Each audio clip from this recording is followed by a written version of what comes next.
All of us basketball lovers have one very specific question at this moment, and that is, when will basketball season be back?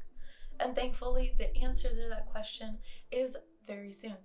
Before we answer the question of when will it be back, let's break down how exactly the NBA's new format will be like.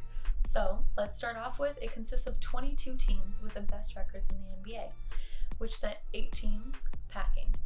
Now, it wasn't thoroughly divided the way that we thought it would be, where, we could rightly assume 11 in the Western Conference and 11 in the Eastern Conference, but because they went based off of the best records in the NBA, we ended up with 9 teams in the Eastern Conference and 13 in the Western Conference.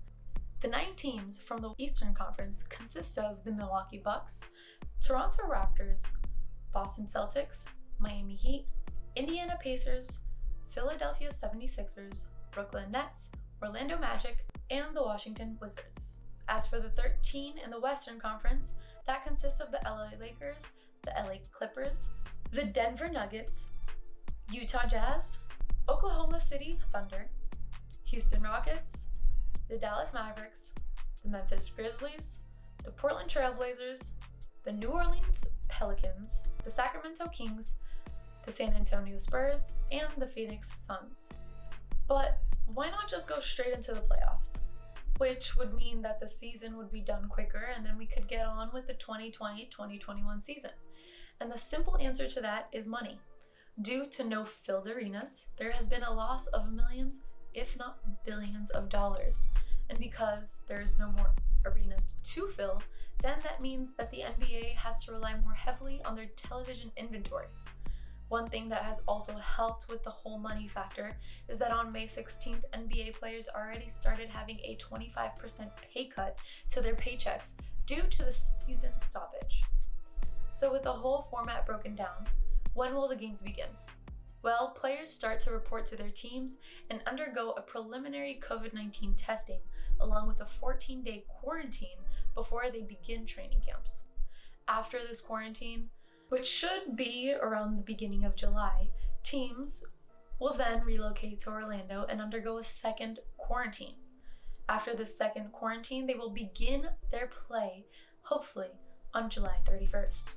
Each team will play 8 regular season games before then going into the playoffs, which should end by October 13th. And all games will be held at the ESPN's Wide World of Sports complex in Kissimmee, Florida. Now, games will be TV-only events, and it will have no fans for the remaining of the 1920 season as well as the 2021 season. But as the season ends on October 13th, the NBA already has its tentative NBA draft day scheduled for October 15th. And if all goes as planned, they will have a short break and then begin the 2020-2021 season in early December. The reason for such a quick start to the season is because they also need to end the season earlier for players to participate in the 2021 Tokyo Olympics.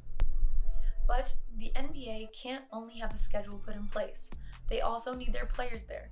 And due to social issues highlighted in our country today, many players are questioning the return to the NBA season. One thing that the NBA Commissioner Adam Silver did comment on was that if a player decided to forego going to Orlando, that it would not be a breach in his contract.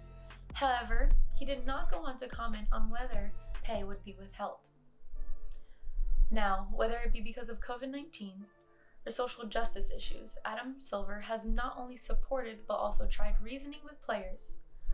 One player has been very vocal that he will not be going back, and that is Kyrie Irving, saying that going back to play would deflect attention from the Black Lives Matter movement and be counterproductive for social reform. However, on ESPN's SportsCenter's special Return to Play, when asked about the specific subject, the NBA Commissioner Adam Silver said that not only have players started giving their contributions and statements addressing the issues, but he says that there has also been a lot of listening, and that he believes that there's a lot more that this league can do by also engaging in deliberate behaviors to affect change. He goes on to say that there's an appropriate role for protesting, as well as for those who choose to not go to Florida. But for those who do, he has already spoken to them and given them ideas in bringing speakers hand-picked by the players themselves to speak on police reform, COVID-19's impact on people of color, and deeper social issues of employment and wealth disparity. Now, whether players decide to take their talents to Disney World or not, something I know for certain is that any sense of normalcy is welcomed at this point, and one can only hope for a well-used platform for change with some basketball on the side.